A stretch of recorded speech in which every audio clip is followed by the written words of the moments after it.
नमस्कार। Times MP के इस एपिसोड में आपका स्वागत है। मैं हूं अरविंद त्रिवेदी और मेरे साथ है वरिष्ठ पत्रकार दिलीप मिश्रा। नमस्कार। पिछले एपिसोड में हमने बात कही थी आपसे, जो भी आपसे चर्चा हुई थी उसमें कहा था कि लॉकडाउन कितनी पास कितनी दूर, किस मायने में लॉकडाउन पास आता चला जा रहा है और वो कौन सी बात है जिससे लॉकडाउन दूर जा सकता है। लेकिन अब ऐसा लग रहा है कि लॉकडाउन तो पास आ गया, यानी जो आंकड़े आपने बतलाए थे उन आंकड़ों से कहीं ज़्यादा ऑन द रिकॉर्ड मरीज, मतलब जैसे एक बात आपने कही थी कि ऑन द रिकॉर्ड जो आ रहे हैं आंकड़ा कहीं उससे ज़्यादा है। खैर अब ये बतलाने की ज़रूरत नहीं है, पब्लिक डोमेन में है कि अगर 100 ऑन द रिकॉर्ड हैं तो 300 वो भी हैं जो अस्पतालों में भर्ती हैं लेकिन वो रिकॉर्ड पे अभी नहीं है। तो अब ये लॉकडाउन तो हो गया, अब ये कहाँ तक जा सकता है, क्या संभावना है, क्या जानकारी है आपके पास? देखिए, जैसा कि हम पहले से बताते आए हैं कि देवास जो है इंदौर और उज्जैन से लगा हुआ है और सबसे ज़्यादा मरीजों की जो तादाद मध्य प्रदेश में निकल रही है वो इंदौर से निकल के आ रही है। ऐसी कंडीशन में यह तो होना ही था कि देवास में लॉकडाउन, और आज आपको मैं बता दूं हालांकि देवास में बहुत ज़्यादा मरीजों का आंकड़ा नहीं है अभी, अगर सरकारी आंकड़ों की बात करते हैं। लेकिन आज जब क्राइसिस मैनेजमेंट के साथ मुख्यमंत्री शिवराज सिंह जब बात कर रहे थे तो हमारे देवास विधायक गायत्री राजे पवार ने जो तर्क दिया वो भी यही था।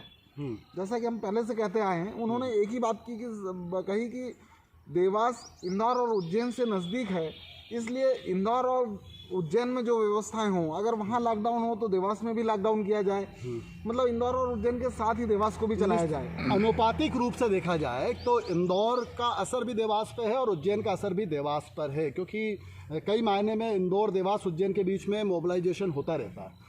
तो ठीक है, उन्होंने देवास विधायक ने जो बात कही है, क्योंकि अब जैसा कि आपने कहा कि देवास में कमोबेश स्थिति इंदौर और उज्जैन के मुकाबले, या कहा जाए कि दोनों बड़े शहर हैं, लेकिन देवास उसका दबाव पूरी तरह से सहन कर रहा है।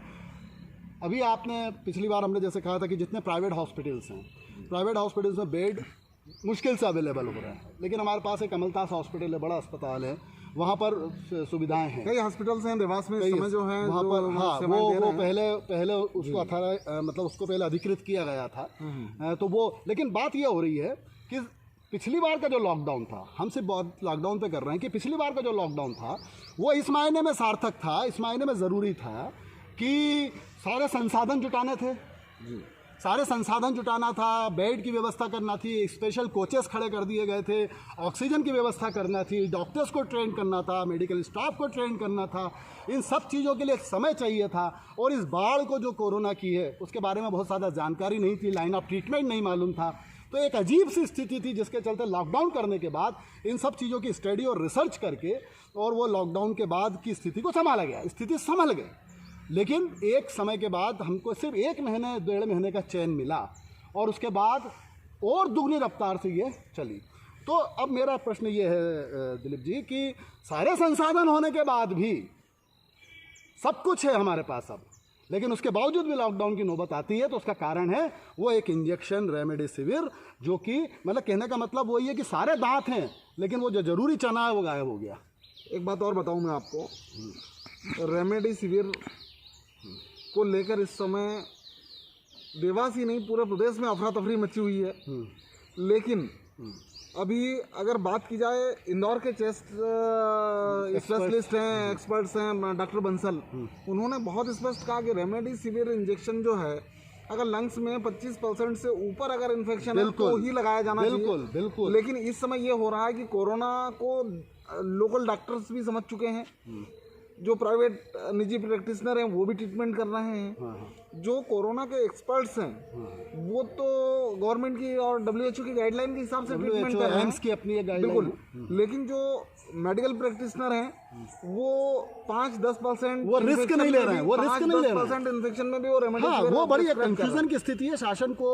बिल्कुल पब्लिक डोमेन में मेरा मतलब वही है कि देखिए, तालमेल की बात है। प्रशासन अपना काम कर रहा है, आदेशों का पालन कर रहा है, उसमें कोई विसंगति होती तो आप और हम और पत्रकार जगत और आम पब्लिक बोलने लगती है, जनप्रतिनिधियों तक आवाज़ पहुंचती है। लेकिन जो है एक ज़रूरी संदेश जनता के बीच में जाके प्रसारित हो जाना चाहिए, उसकी कमी आपको नहीं लगती अभी भी है?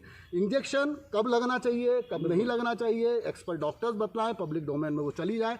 तो जो मुझे मालूम पर आपको जो मालूम है वो आपने बतलाया। अब हम इसके लिए निश्चित तौर पर एक एक्सपर्ट डॉक्टर से बात करेंगे, आपको रूबरू कराएंगे बड़ी जल्दी, आज या कल में, कि वो डॉक्टर्स बताएंगे कि रेमडेसिविर इंजेक्शन को लेकर कब हमको चिंता करनी चाहिए और कहाँ तक चिंता नहीं करनी। हालांकि मैं एक चीज़ और बताना चाहूँगा, आज जो क्राइसिस मैनेजमेंट से बैठक ले रहे थे मुख्यमंत्री शिवराज सिंह, सीधे संवाद कर रहे थे, उस समय देवास विधायक ने रेमडेसिविर इंजेक्शन का भी मुद्दा उठाया और उनसे डिमांड की कि देवास को जो है जो 12-14 इंजेक्शन मिल रहे हैं, 18 इंजेक्शन मिल रहे हैं, इतना पर्याप्त नहीं है। कम से कम 60 से अधिक इंजेक्शन रोजाना मिलना चाहिए, नंबर 1। नंबर 2, ऑक्सीजन को लेकर भी उन्होंने बात की है। ऑक्सीजन का भी प्रॉब्लम आ रहा है, ऑक्सीजन का प्रॉब्लम आ रहा है। तो ये तमाम सारे मुद्दे जो हैं आज क्राइसिस मैनेजमेंट की बैठक में मुख्यमंत्री शिवराज सिंह जी से संवाद में हुए हैं। कहीं ना कहीं सरकार अपने स्तर पर इनका हल तो निकालेगी दिलीप जी। लेकिन आम जनता के लिए मैं आप फिर कहना चाहूँगा अरविंद जी कि ये लॉकडाउन क्यों आया? कहीं ना कहीं जनता की लापरवाही, जब कोरोना रिटर्न हुआ, कोरोना की दूसरी लहर आई, लोगों को समझाइशें देती रही सरकार, देती रही, लोग देते रहे, लेकिन संस्थाएं, सामाजिक संस्थाएं लोगों ने उसे नहीं माना। फेस मास्क नहीं लगाए, सोशल डिस्टेंसिंग का पालन नहीं किया गया, जिसके चलते आज ये हालात, वो गाज हम पे ही बिल्कुल। और एक देखिए जो कर रहे थे ना, देखिए देवास देश 100, मैं आखिरी में ये बात कहूँगा कि 130 करोड़ का ये देश है। अगर मुट्ठी भर लोग भी अनुशासन का पालन नहीं करेंगे तो उनकी संख्या भी करोड़ों में हो जाएगी और ना जाने कितनों को वो इफेक्ट कर जाएंगे। इस वक्त ये हो रहा है कि जिन लोगों ने लापरवाही की वो तो बच निकले, क्योंकि उनका इम्यूनिटी पावर, उनका जोश खरोश सब हाई था, लेकिन उन्होंने अपने घर के बुजुर्गों को दे दिया, है ना। अब एक तरफ वैक्सीन भी लग रहा है और दूसरी तरफ ये महामारी भी अपना विकराल रूप धारण कर रही है, और सारे संसाधन होने के बाद भी हम कहाँ गलती कर गए, कहाँ चूक कर गए। ये हमारा आत्मचिंतन और आत्ममंथन हमको अभी भी करना है, क्योंकि ये लहर अभी और पीक पे जाएगी। आने वाले जो एक्सपर्ट्स कहते हैं ये 4 हफ्ते और ज़्यादा खतरनाक हैं, हमें बहुत ज़्यादा सावधानी की ज़रूरत है।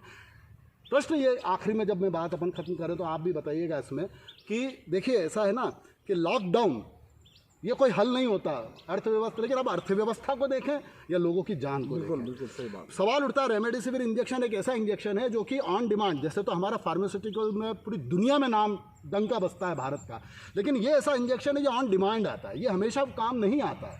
तो ये जब डिमांड होती जब ही बनाया जाता है। अब कहाँ ये जो एक्सपर्ट्स हैं, डेटा कलेक्शन करते हैं, जो हमारे रिसर्चर हैं, एक बार महामारी को देख चुके हैं करीब से, वो कहाँ चूक हो गई जिसके चलते रेमडेसिविर इंजेक्शन की जो उपलब्धता थी, जितनी होना चाहिए थी, वो कहने का मतलब एक व्यक्ति 3 को संक्रमित कर रहा था, ऐसा डेटा था, लेकिन हुआ ये कि 4.5 तक को संक्रमित करने लगा, जिसके कारण ये तेज़ी से फैला। तो वो संसाधन कम पड़ गए, लेकिन कम पड़ गए हैं उसके लिए आत्मचिंतन तो करना पड़ेगा, लेकिन अभी जो मरीज है उसको बचाना भी पड़ेगा। तो अब बचाने के सारे प्रयास जारी हैं, लेकिन आपसे निवेदन यही है कि ऐसे इंजेक्शनों की, इन सब चीज़ों की ज़रूरत ही ना पड़े, वो अभी भी प्रण कर लीजिए मन में कि हमको इसकी ज़रूरत नहीं पड़ना चाहिए। मास्क, सैनिटाइज़र, सोशल डिस्टेंसिंग और घर में रहें। सबसे ज़्यादा महत्वपूर्ण है इस कोरोना की चेन को तोड़ना पड़ेगी, वरना ऐसी कमियां तो आती रहेंगी। क्योंकि प्रश्न वही है कि जो ऑन डिमांड दवाइयां वो हमेशा उपलब्ध रहती हैं, लेकिन अब कहाँ चूक हो गई, इस पर प्रशासन चिंतन करे, मनन करे, मंथन करे। क्योंकि आफ्टर ऑल देखिए सब चीज़ें एक तरफ रह जाती है, जनता इस वक्त जिनके घर में मौत हुई है वो सवाल करेगी कार्यकर्ता से कि आपकी सरकार ने क्या किया। बिल्कुल, वो एक सहज बुद्धि और एक सहज गुस्सा, जब एक सहज प्रसन्नता जब जनता में होती है तो एक नेता ऊंचाई पे चलते ही चला जाता है, जनप्रतिनिधि ऊंचाई पे चलते चला जाता, कोई नहीं सुनता, क्योंकि एक सहज प्रसन्नता उस व्यक्ति को लेकर है। उसका उदाहरण अभी उसमें मौजूद है। लेकिन यदि एक सहज गुस्सा आने लग जाए अंदर ही अंदर, क्योंकि जिसके घर में मौत हुई है वो गुस्से में है, जिसके घर में अनफंड पैसा और बिल, इसके ऊपर हम बात करेंगे कितना बिल बना है और क्यों बना है, जायज़ है या नाजायज़ है, उस पर बहस की जा सकती है। लेकिन वो जो कमर टूटी आर्थिक, वो भी प्रश्न करेगा कि ऐसी नौबत क्यों आई। तो ये एक सहज गुस्सा अंदर है, इसका सीधा इफेक्ट पड़ता है लोकतंत्र में। बिल्कुल, प्रशासन के पहले जनप्रतिनिधि पर। तो वो देखेंगे, देख रहे हैं किस तरह से देखते हैं, लॉकडाउन को कैसे संभालते हैं और इस महामारी से हम कैसे निकल पाते हैं, इस पर हमारी नज़र बनी रहेगी। बहुत बहुत धन्यवाद दिलीप जी, आपका भी धन्यवाद। नमस्कार।